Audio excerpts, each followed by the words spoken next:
Mateo capítulo 5, versículo 6. ¿Estamos preparados para leer? Así dice la palabra de Dios. Mateo capítulo 5, versículo 6. Leámoslo juntos. Bienaventurados los que tienen hambre y sed de justicia, porque ellos serán saciados. Leámoslo otra vez, por favor. Bienaventurados los que tienen hambre y sed de justicia, porque ellos serán saciados. Oremos. Señor, ¿qué es lo que deseamos? ¿Qué es lo que queremos? ¿Qué es lo que nos hace clamar a ti, Señor? ¿Qué es lo que pedimos? ¿Qué es lo que más buscamos? Anhelamos de ti. ¿Qué de ti, Señor, es lo que queremos? Señor, tú dices, dichosos, grandemente felices, bienaventurados, los que desean, los que tienen hambre, los que tienen sed de tu justicia. Te rogamos, Señor Dios, que pongas en nosotros ese anhelo de tu justicia. Pero hay gran esperanza, Señor, en que no solo nos das hambre de tu justicia, sino que también nos sacias el hambre. También nos alimentas, Señor, y nos refrescas. Gracias, Señor Dios bendito, por cumplir nuestro deseo, cumplir tu justicia.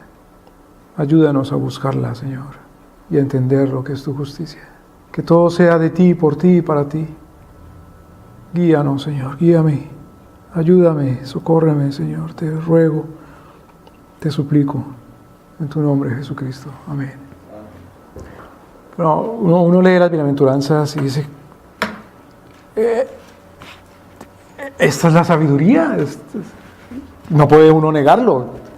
No puede uno leer la palabra de Dios, siquiera una palabra, oración, versículo, y negar que es la sabiduría de nuestro mismo Señor. Uno lee las bienaventuranzas y queda desconcertado. Queda desconcertado porque leemos, porque leo en mi carne. ¿Y cómo puede haber concierto leer que dichoso el que tiene hambre? Es dichoso el que tiene hambre. Eso es algo que no se entiende. Mire, después de la revolución industrial, después de la revolución agrícola y luego de la revolución industrial, la cristiandad, y cuando hablamos de cristiandad nos referimos a aquella comunidad cuyo orden de vida es influenciado por nuestro Señor y por su palabra, y que ha tomado arraigo, que ha echado raíz la cultura, la civilización de Jesucristo. La cristiandad no ha vivido hambrunas, por lo menos en los últimos 130 años, 140 años. Hambruna se refiere a que toda una comunidad, no que un ser humano tenga hambre o una familia, sino que toda una comunidad, toda una masa de personas, toda una nación sufra hambre, y que el hambre sea permanente y mate a la gente, y que no sea por una calamidad que se quemó la cosecha, sino un hambre permanente, continuo, que la comunidad sufra. La última hambruna la vivió Irlanda, y fue esa hambruna la que provocó la gran masa de inmigrantes irlandeses que llegaban a Nueva York primeramente, y luego se esparcían, se diseminaban por los Estados Unidos. Ya ha entrado el siglo XIX. Por la década de los 30 alguien puede decir, no, pero espérese un momento, la cristiandad, está hablando de la cristiandad. En Ucrania se vivió una hambruna en los años 30, 1930 y tanto. Bueno, es una hambruna artificial, porque ese detestable tirano Stalin le robó todo alimento, toda cosecha, a toda casa, a todo hogar, en toda la nación ucraniana, para vendérsela luego a los europeos. Y sometió así a la gente al hambre, de tal manera que la gente se moría de hambre, y enviaban a unos criminales para enterrar la gente, y no esperaban siquiera que se murieran porque les pagaban por cada uno que enterraban. Y de esa manera fueron millones de personas que murieron de hambre. Pero la cristiandad no vivió hambrunas por escasez de alimento de manera natural, desde los tiempos en que en Irlanda, en el siglo XIX, se sufrió la falta o el daño de las cosechas de la papa, que era el principal producto que ellos cultivaban. La hambruna de la papa. Pero, ¿por qué hablo de esto? Porque no hay, tal vez hay pocas formas de morir más desgraciadas y miserables que morir de hambre y de sed. Es una tortura. Es miserable, es dolorosísimo, es espantoso y es cruel. Entonces uno lee la Escritura y dice el Señor Jesucristo: dichoso, bienaventurado el que tiene hambre. Dichoso, bienaventurado el que tiene sed. Una de las cosas que sufrían los marineros era la escasez de agua en los barcos, de agua bebible, de aguas dulces, y luego de alimentación. El primer viaje que se le dio la vuelta al mundo, y lo comenzó Magallanes en España y lo terminó Juan Sebastián Elcano en el siglo XVI. Los que sobrevivieron a ese viaje, a darle la vuelta al mundo, se bajaron de los barcos y eran esqueletos forrados en piel y enfermos del escorbuto por falta de alimento y de agua. ¿Cómo puede el Señor traer ese ejemplo de sufrir hambre, sufrir sed, y decir al Señor que son bienaventurados los que tienen hambre y sed? Bueno, el Señor dice, bueno, hambre y sed, pero de justicia. No he dicho soy bienaventurado el que tiene hambre y sed física. Pero el hambre y sed de justicia es algo difícil. Porque tener hambre y sed de justicia quiere decir que no goza de vivir en un mundo de justicia. Por lo tanto, tiene hambre y sed de justicia. Por lo tanto, desea la justicia. Anhela la justicia. Así como cuando hay hambre y sed se muere uno, también dice: si no hay justicia, siento que me muero. Es tortuoso, perdón. Es cruel vivir en un mundo en donde no hay justicia. Esta mañana leíamos en 1 Timoteo capítulo 2 la exhortación del apóstol Pablo, que dice: orad, rogad, suplicar, levanten oraciones, todo tipo de súplicas. Son adjetivos que implican hasta un lamento. ¿Por qué, Pablo? ¿Por qué oraremos? Bueno, por todos los hombres, por toda carne, en especial, en particular, por los que están en eminencia. Y Pablo usa la palabra rey. En la Escritura, el rey es el encargado precisamente de impartir justicia. Claro, orad por los que están encargados de impartir justicia, porque si imparten justicia, podemos vivir de manera quieta, reposada, en toda piedad y honestidad, es decir, otra vez en justicia, en aras y en miras hacia el objetivo de que todos conozcan al Señor, porque no quiere que ninguno se pierda, sino que todos lleguen al conocimiento de la fe, porque hay un solo Dios y un solo mediador entre Dios y los hombres, Jesucristo, hombre. Entonces el orden de justicia está íntima, estrechamente relacionado con el orden evangélico. Espérate un momento. ¿Cómo que el orden evangélico está íntimamente relacionado con el orden de justicia? Por supuesto que sí. Porque el apóstol Pablo nos enseña, nos exhorta, nos manda a clamar por eso. En cuanto a que si hay un orden de justicia, hay un orden evangélico. Espérate un momento, hermano, porque cuando hablas de orden evangélico, ¿no estás hablando de los evangélicos? ¿Qué hacen los evangélicos? Un orden evangélico. Entramos, oramos, cantamos, leamos la Biblia, nos damos las manos, hacemos una ofrenda y nos vamos. Ese es el orden, ¿no? Ese es el orden evangélico. El orden es eso, orden. Es el antagonismo del caos, al revés del caos. Orden. ¿Cómo se supone que deben presentarse y funcionar las cosas? Orden. ¿Cómo se supone que deben presentarse y funcionar las cosas? Es según el Evangelio. Otra vez, ¿cómo según el Evangelio? Porque Dios quiere que vivamos de manera quieta y reposada en toda piedad y justicia u honestidad. porque Dios no quiere que ninguno se pierda, sino que todos vengan al conocimiento de la fe. 1 Timoteo capítulo 2. Entonces, dichoso, bienaventurado el que tiene hambre y sed de justicia. Entonces, hermano, yo pensaba que es dichoso y bienaventurado el que tiene hambre y sed de que se llene en la iglesia. Sí, dichoso y bienaventurado el que tiene hambre y sed de que los elegidos y los predestinados se conviertan. Claro, que se llenen los graneros de nuestro Señor, los graneros celestiales, que se llenen los rediles o el redil, el rebaño de las ovejas. Dichoso, bienaventurado el que tiene hambre y sed de que la gracia de nuestro Señor se manifieste de manera irresistible. Dichoso y bienaventurado porque eso implica la justicia. Eso implica que haya un orden justo.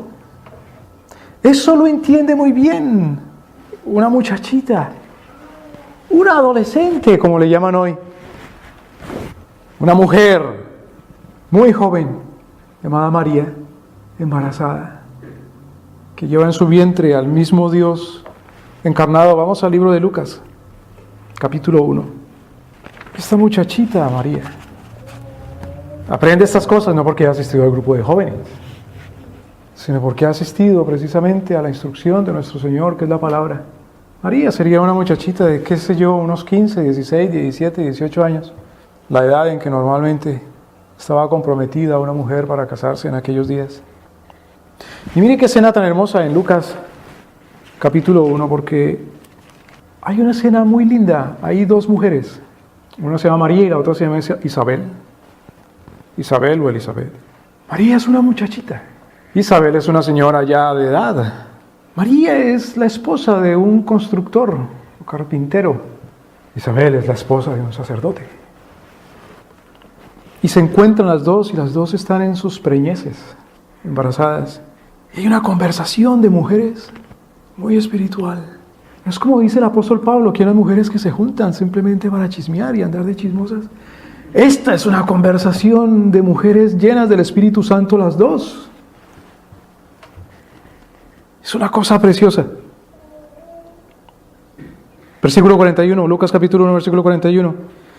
Aconteció que cuando oyó Elizabeth la salutación de María, la salutación, qué palabra tan grande. Cuando escuchó Isabel que María la saludó, la criatura saltó en su vientre y Elizabeth fue llena del Espíritu Santo. La criatura, el niño, Juan el Bautista. Versículo 42, y exclamó a gran voz y dijo, mire esta conversación, bendita tú entre las mujeres y bendito el fruto de tu vientre. Oh, bendita, bendita. Que nos recuerda precisamente aquella bendición del Señor Jesucristo en el Sermón del Monte cuando dice bienaventurado, dichoso. Isabel dice de María, bendita tú y bendito el fruto de tu vientre. Versículo 43, ¿y de dónde esto a mí? Que la madre de mi Señor venga a mí. Como diciendo, ¿y quién soy yo y qué merezco yo? De que una muchachita, tan adolescente, tan jovencita, tan pequeñita, haya venido a mí, a pedirme consejo a mí. Yo soy la que tiene la sabiduría. Dice la conversación, bendita tú. ¿Y quién soy yo que la madre de mi Señor me haya visitado? Fíjese que Elizabeth no ve según la apariencia, sino que bien siendo llena del Espíritu Santo, juzga con justo juicio. No ve y no juzga según la apariencia, por la edad, o por la condición social, o por la importancia del marido que tiene cada una. Versículo 44, porque aquí tan pronto como llegó la voz de tu salutación a mis oídos, la criatura saltó de alegría en mi vientre. Versículo 45, y bienaventurada la que creyó, porque se cumplirán las cosas que le fueron dichas de parte del Señor. Acordémonos que el Señor Jesucristo precisamente le dice eso a Tomás, Tomás, porque has visto, has creído, mete tu mano, Tomás, y no seas incrédulo, dichoso, bienaventurado el que ha creído. Pero ¿cómo sabe Elizabeth estas cosas si el Señor Jesús ni siquiera ha nacido? Porque el Señor Jesucristo, por supuesto, enseña la doctrina que oyó del Padre, pero esa doctrina que oyó del Padre es la misma doctrina que el Padre y Cristo y el Espíritu han venido predicando desde el principio. Y es el Espíritu Santo precisamente el que llena a Elizabeth, y Elizabeth habla llena del Espíritu, así como Cristo hablaba también lleno del Espíritu. Fíjese que es el Dios que habla. Versículo 46. En esta conversación tan preciosa, entonces María dijo: mi alma engrandece al Señor. La palabra engrandecer es mega, o megalo, de donde viene megalomanía. Mega quiere decir millones, o grandeza. Por eso, a estas palabras de María de aquí en adelante se le llama el Magnificat. Porque en latín es mi alma magnifica al Señor. Es decir, mi alma engrandece al Señor. Ahora, ¿qué dice María engrandeciendo al Señor? ¿Qué dice la muchachita? ¿Qué dice la adolescente? Y mi espíritu se regocijó en Dios, mi Salvador, porque ha mirado la bajeza de su sierva. Ella la palabra que usa es para esclava. Y aquí desde ahora me dirán: bienaventuradas las generaciones. ¿Por qué la llamarán bienaventurada? Recordemos, el Señor Jesucristo dice: bendita, bienaventurado el que tiene hambre y sed de justicia. Claro, María es la bienaventurada, María, y María es la que vino a ser la portadora, como decían los teólogos antiguos, la Teotokos. Teotokos no quiere decir la madre de Dios, sino la portadora del Hijo de Dios, la portadora y la que da a luz. Una cosa es portar, delivery, llevar, to carry en inglés. Otra cosa es ser la madre. Ciertamente María es la madre de el encarnado, del hombre, pero María es la portadora del Dios. Versículo 49. Porque me ha hecho grandes cosas el poderoso, santo es su nombre y su misericordia en los que le temen de generación en generación. Ahora mire este versículo tan impresionante, versículo 51. Hizo proezas con su brazo. La palabra para proezas es kratos, gobierno, gobernó, juzgó, es lo que quiere decir. El Señor juzgó con su brazo, esparció a los soberbios en las imaginaciones de sus corazones. Esta muchachita de 14, 15, 16, 17 años dice: el Señor con su brazo poderoso castigó a los soberbios. ¿Quiénes son los soberbios? Los que imaginan en sus corazones, los que especulan en su corazón, los que se inventan en su raciocinio cuál puede ser la sabiduría y la justicia y la inteligencia. A esos el Señor los esparce, los juzga, los tiene bajo su mano airada. Versículo 52. Derribó de los tronos a los poderosos y exaltó a los humildes. Y ahora más impresionante, versículo 53. ¿A los qué? Hambrientos colmó de bienes. Dichoso, bienaventurado los que tienen hambre. A los hambrientos los colmó de bienes, y a los ricos los envió vacíos. La palabra que usa María para ricos es Pluto. ¿De dónde viene la palabra plutócrata? Plutocracia se le llama al gobierno de los ricos. María está hablando de a quienes el Señor pone en el gobierno. Y si no hacen su justicia, el Señor los derriba. María está hablando de que el Señor hace justicia. Y la justicia que el Señor hace es gobernar según su justicia. Y de esa manera saciar a los que tienen hambre y sed de su justicia. Y María está citando también el libro de los Salmos. Socorrió a Israel, su siervo, acordándose de su misericordia. Si el Señor tiene misericordia, amor, el Señor envía su justicia. Cuando nosotros rogamos, suplicamos y decimos: Señor, ten misericordia conmigo, Señor, ten misericordia con mi familia, ten misericordia con nuestra nación. Implícitamente estamos orando, suplicando y rogando, Señor, implanta tu orden justo. Amén. Socorrió a Israel, su siervo, acordándose de su misericordia, tal como habló a nuestros padres, a Abraham y a su simiente para siempre. Ese plan de nuestro Señor de establecer su justicia lo tiene nuestro Señor muy bien escrito. Y Abraham lo sabía, para que sea implantado desde los tiempos de Abraham. Por eso el creyente no puede desear otra cosa, sino que el Señor envíe su justicia.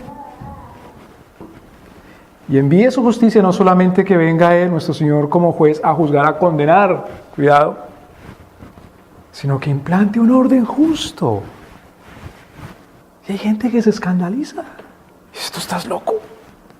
¿Cómo vas a llamar esas leyes, esa justicia, esos mandamientos de nuestro Señor y pretender que se implantan en la tierra? ¡Sí!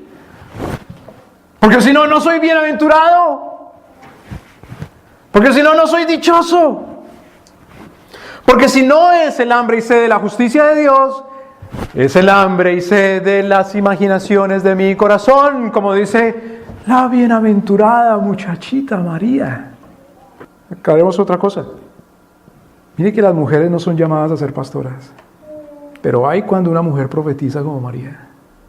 Porque la potencia, la autoridad de la palabra de Dios no está tanto en quien la diga, sino en que sea la palabra de Dios. Y sigue siendo la palabra de Dios, es decir, nos sometemos a su ley y a su orden. Y procuramos que los pastores prediquen y hablen. Pero no se puede menospreciar las palabras de María porque es una mujer o una muchachita. Porque es la Biblia, la Escritura, es el Espíritu Santo. Dice María, socorrió a Israel, a su siervo, acordándose de su misericordia, tal y como habló a nuestros padres, a Abraham, y a su simiente para siempre. Vamos un momento al libro de Génesis. Génesis capítulo 18. Porque bienaventurados los que tienen hambre y sed de justicia. ¿Qué hace alguien que tiene hambre y sed de justicia? María dice, nuestro Señor prometió a Israel y lo socorrió porque se acordó de su misericordia, tal y como nuestro Señor le habló a nuestros padres, comenzando desde Abraham y su simiente, sus descendientes, su descendencia. Y claro, la simiente de Abraham, en últimas, finalmente es Jesucristo, en el cual somos nosotros, simiente de Abraham. Por lo tanto, así como nuestro Señor le anunció, le habló a Abraham de su justicia, nos lo habla también a nosotros. Miren Génesis capítulo 18, porque ese mismo Dios, ese mismo Espíritu Santo que llena a Elizabeth y que llena a María, ese Dios es el que habla ahora en un monólogo. Monólogo quiere decir como que habla consigo mismo, Dios. Y está hablando de los planes que tiene Dios con Abraham. Génesis capítulo 18, versículo 17. Y Jehová dijo, ¿encubriré yo a Abraham lo que voy a hacer? ¿Será que sabemos si nuestro Señor va a implantar la justicia o no? Por el siglo XVI, por la misma época, por los siglos XV y XVI, por la misma época en que erupcionó la Reforma, que brotó la Reforma.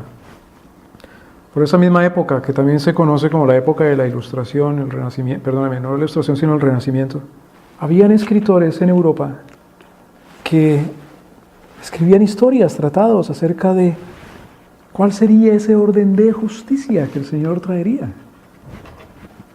¿En qué consistiría ese orden de justicia? Y tal vez de todas esas historias que se escribieron, la más famosa es una historia que llamaron por nombre Utopía.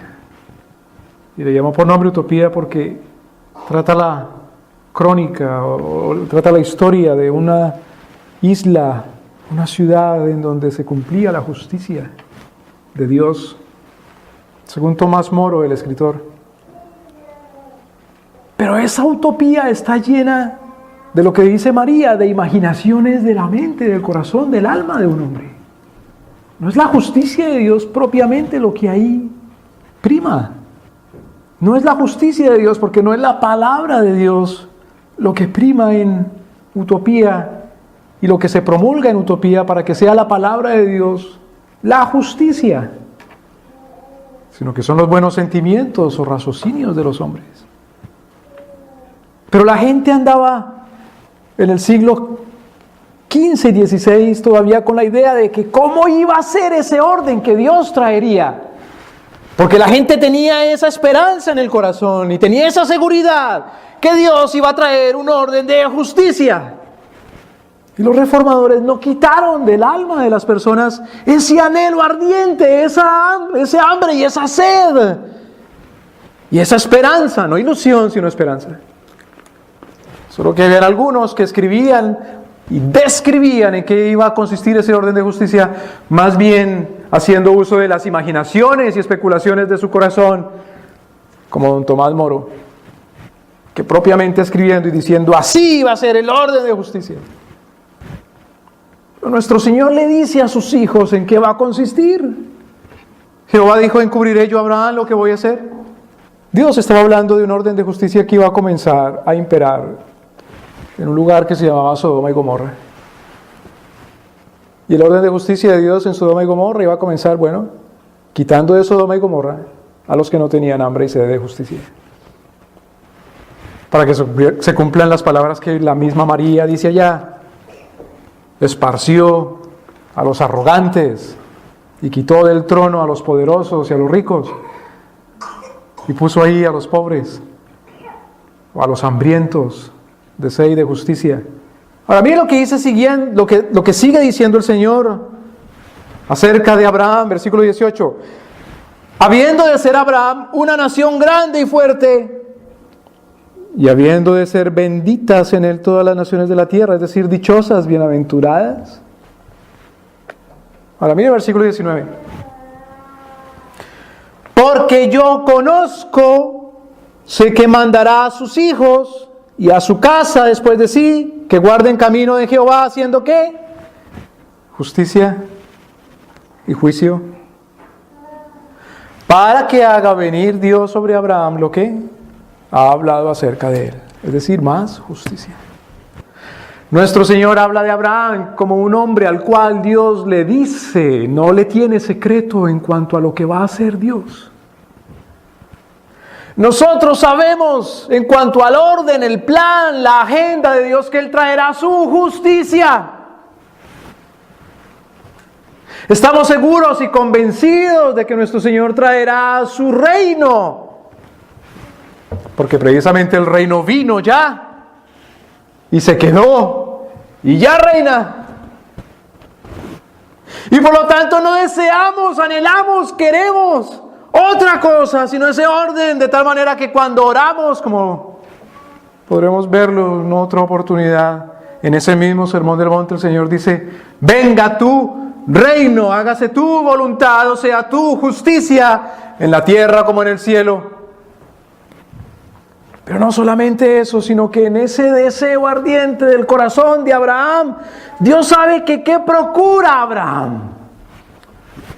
Porque una cosa es anhelar, desear y quedarse en la pasibilidad del anhelo y del deseo, sin que el anhelo y el deseo mueva a una acción concreta.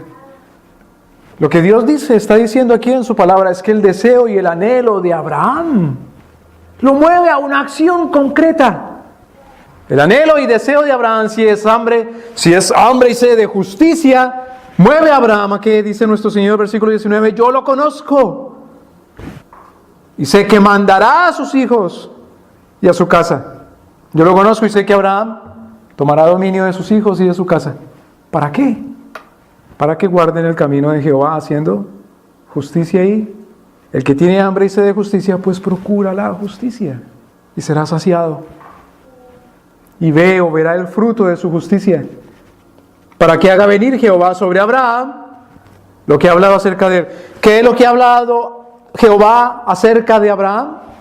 Claro, desde el capítulo 2 en Génesis dice el Señor, haré de ti una nación grande. Pero bueno, una nación grande no es solamente en términos del número de la nación, por eso cualquiera reproducirse una nación grande, Es una nación grande en términos de la calidad de la nación.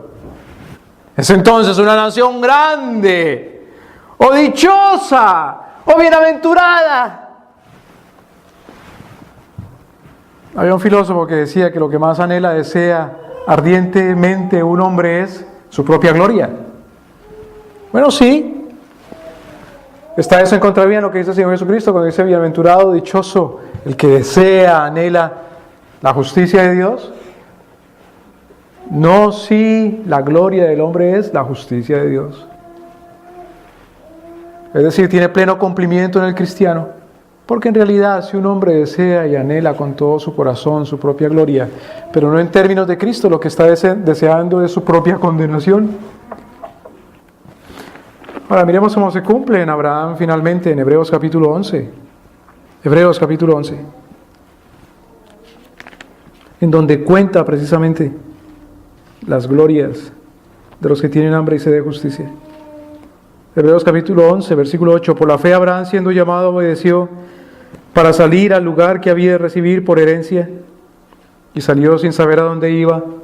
Por fe habitó en la tierra prometida como en tierra ajena, morando en tiendas con Isaac y Jacob, coherederos de la misma promesa, porque esperaba la ciudad que tiene fundamentos, cuyo artífice y hacedor es Dios. ¿Cómo llaman a esa orden, a esa ciudad, a esa comunidad en donde prima la justicia según el deseo del corazón del hombre, que es según sus imaginaciones y no según Dios? Utopía. Y por eso cuando un hombre tiene un deseo ardiente en su corazón, pero es una locura que no se puede cumplir, le dicen: usted es un utópico. Pero Abraham no deseaba ninguna utopía. Él estaba convencido en su corazón que el orden de justicia que anhelaba Dios lo traería. Y lo procuró, aunque no haya visto él mismo con sus propios ojos la tierra que Dios le dio en posesión de él. Porque vivió siempre como extranjero. Y sin embargo, con fe siguió procurando la justicia y deseándola. Y dice versículo 10, porque esperaba la ciudad que tiene fundamentos, cuyo artífice y hacedor es Dios. Cuando la Escritura habla en términos de fundamentos, habla en términos de que no se cae. Como cuando nuestro Señor Jesucristo dice: cielo y tierra pasará. No tiene fundamentos, pero mi palabra no pasará. Tiene fundamentos. Por eso el Señor dice: bienaventurados los que tienen hambre y sed de justicia, porque serán saciados. No son utópicos. No son chiflados. No son idealistas. No son irrealistas, ni surrealistas. Son cristianos. Tienen fe y tienen esperanza. Esperaba la ciudad que tiene fundamentos, cuyo artífice y hacedor es Dios. Mire versículo 15, Hebreos 11, que si hubiesen estado pensando en aquella patria o ciudad de donde salieron, ciertamente no tenían tiempo para volverse. Bienaventurado, dichoso el hombre que tiene hambre y sed de justicia, es decir, ¿en qué anda pensando? En un orden viejo, de injusticia, que desaparece, que ha dejado atrás. Digo que ha dejado atrás no necesariamente porque haya movido su localidad, porque haya sido un inmigrante físicamente hablando, sino que ha dejado atrás porque si es convertido, ha dejado ya el orden de injusticia. Se niega a ese orden de injusticia, le es ajeno, no le pertenece, no es de él. Se siente como, decimos nosotros, como mosco en leche. Se siente que es un extranjero en ese orden. No está satisfecho, no está conforme. Se indigna ante lo que tiene en sus ojos, delante de sus ojos, por lo que tiene ante sus ojos, se indigna por lo que oye. Si no oye, si no ve el orden de justicia. Si hubiesen estado pensando en aquella de donde salieron, ciertamente tenían tiempo para volverse. La pregunta que le hace nuestro Señor a los apóstoles cuando solamente los 12 se quedan con Él? ¿Por qué no se van ustedes también? Señor, ¿a quién iremos? Solo tú tienes palabras de vida eterna. Las palabras de vida eterna son palabras de justicia. Versículo 16. Pero ahora anhelaban. Escriba, tenían hambre y sed.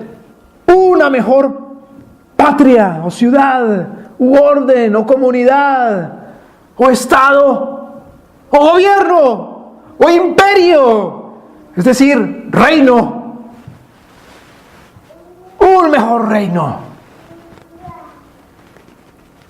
Esto es el reino celestial, la patria celestial. Hágase tu voluntad en la tierra como en el cielo. Por lo cual Dios no se avergüenza de llamarse Dios de ellos, porque les había preparado una ciudad. Vamos un momento a Isaías, capítulo 65. Ese contraste que hace nuestro Señor entre los que anhelan, desean, procuran la ciudad de la imaginación de su corazón, es decir, la ciudad de la utopía, y aquellos que anhelan, desean, procuran la ciudad de Dios, el orden de justicia. Isaías capítulo 65, versículo 12. Veamos desde el versículo 11 para mirar en el contexto. Pero vosotros, Isaías capítulo 65, pero vosotros, los que dejáis a Jehová, que olvidáis mi santo monte, que ponéis mesa para la fortuna y suministráis libaciones para el destino. Fíjense que el Señor aquí está hablando de unos que tienen anhelos de algo en el destino, en el futuro. Pero dice el Señor, estos tienen su esperanza, sí, en el futuro, por el futuro en sí, no por el que es el dueño y el Señor del futuro, el que trae el orden verdadero del futuro. Dice, vosotros los que dejáis a Jehová, abandonáis a Jehová, como dice el Salmo 2, los que desatáis las cuerdas, los que desean y anhelan, no la justicia de Dios, sino que desean y anhelan zafarse de las cuerdas del Señor. Que olvidáis mi santo monte se refiere al lugar desde el cual Dios gobierna, Sión.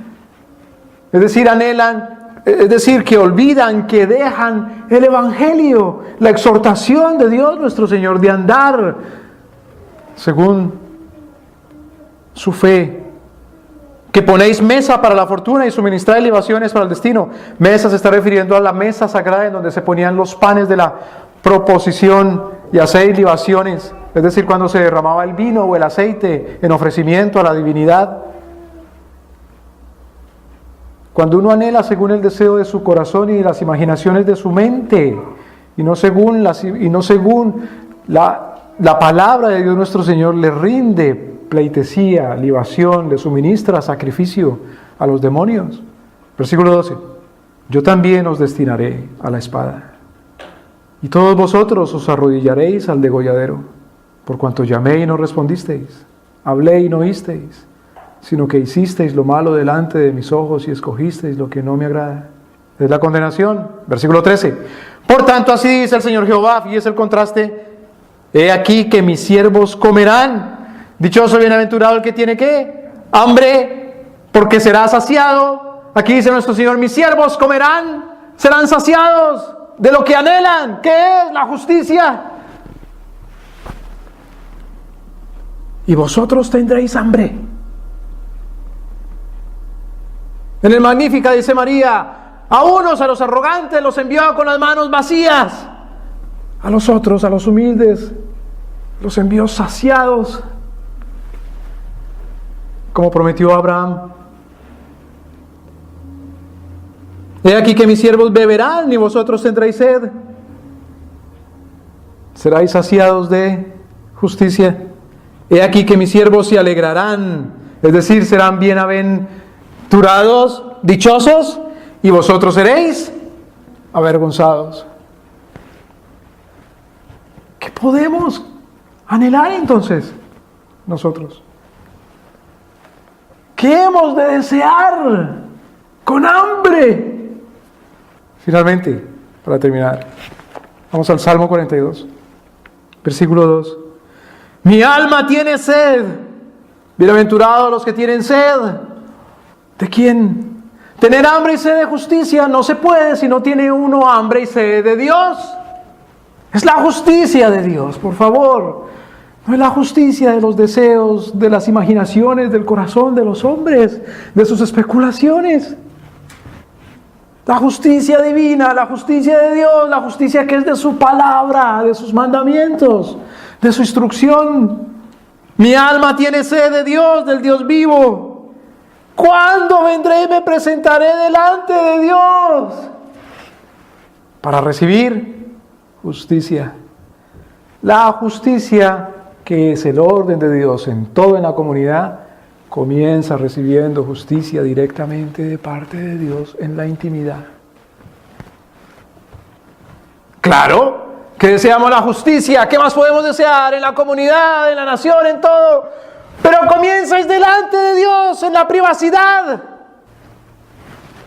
Por eso nuestro Señor Jesucristo, antes de decir, venga tu reino, hágase tu voluntad en la tierra, aquí como en el cielo, primero dice, entra a tu cuarto y cierra la puerta atrás de ti. Y tú en intimidad con Dios, ruégale y suplícale. Ahora, alguien diría, pero Señor, en el tiempo de Jesucristo, las casas escasamente tenían un cuarto. Es como que entra a tu cuarto. ¿Y qué intimidad en una casa de 10 personas? Claro, entra a tu cuarto, cierra tu puerta atrás de ti. El Señor Jesucristo está refiriéndose a la intimidad del alma con Dios. No necesariamente la intimidad espacial, es la intimidad cuando se entra delante del trono de la gracia. Como dice en el libro de Hebreos, capítulo 10, acercaos delante de su trono para recibir misericordia. Mi alma tiene sed de Dios, del Dios vivo. ¿Cuándo vendré y me presentaré delante de Dios? Fueron mis lágrimas, mi pan de día y de noche. Dichoso el que tiene hambre y sed. Mientras me dicen todos los días, los que odian la justicia de Dios preguntan, ¿dónde está tu Dios? Los que odian la justicia de Dios aman la justicia de las imaginaciones, de los corazones de los hombres. Me acuerdo de estas cosas, derramo mi alma dentro de mí, porque yo fui con la multitud, fui con ellos a la casa de Dios, con voz de alegría y de alabanza, haciendo fiesta a la multitud. Versículo 5. David se predica a sí mismo. ¿Por qué te abates, oh alma mía? ¿Por qué estás desesperado por la justicia? ¿Por qué te turbas dentro de mí? Dudando de Dios y de su poder y que trae su justicia. Espera en Dios, porque aún he de alabarle por la ayuda de su presencia. Fíjese el versículo 11. ¿Por qué te abates, oh alma mía? ¿Por qué te turbas dentro de mí?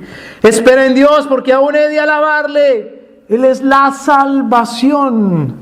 Otra traducción dice la salud de mi semblante y mi Dios. Hermanos, es nuestra obligación como creyentes esperar la justicia de Dios nuestro Señor.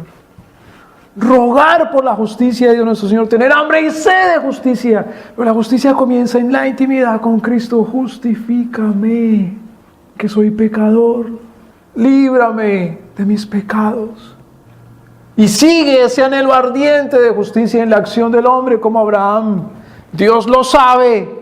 Si somos de Él, procuraremos justicia, porque yo sé que éste instruirá, enseñará a sus hijos después de Él que cumplan toda justicia. Y anhelaremos y anhelamos que Dios entonces cumpla la promesa que le hizo a Abraham, que sea una nación grande sobre la tierra, una nación justa. Es decir, que en sus simientes sean benditas, bienaventuradas, dichosas todas las naciones de la tierra. Que el Señor derrame su justicia, hermanos, en toda nación y en todo tiempo y en todo lugar. Amén. Oremos. Señor, gracias por tu palabra. Perdónanos, Señor, nuestra injusticia, nuestra incredulidad, nuestra duda. Perdónanos, Señor, el menosprecio hacia ti, hacia tu persona, tu poder, tu palabra. Tú no eres un Dios que depende de los hombres. Tú no eres un Dios que depende de las imaginaciones de los hombres. Tú no eres un Dios encerrado los criterios mediocres, perdedores, carnales y pecaminosos, sino que tú, Señor, traes tu reino. Venga tu reino, Señor. Venga tu justicia, Dios Santo. Perdona nuestros pecados, Señor. Justifícanos. Gracias, Señor Dios, por tu perdón, tu compasión y tu misericordia. Y en ese orden de ideas, Señor, haznos hacer tu justicia y procurarla, desearla, proclamarla y juzgar según tu justicia y denunciar la injusticia. Y trae tu Espíritu Santo como lluvia abundante en tu tiempo, tu cosecha, la justicia en las naciones, la bienaventuranza, saciar el hambre y la sed de tu pueblo. Tú lo haces, Señor, y tú lo harás para gloria tuya y de tu nombre, por tu poder, a pesar de los arrogantes, a pesar, Señor, de los poderosos, a pesar de los que consideran que ellos son los dueños de la tierra, a pesar de los sabios en sí mismos. Trae, poderoso Señor, tu justicia. En tu nombre, Jesucristo. Amén.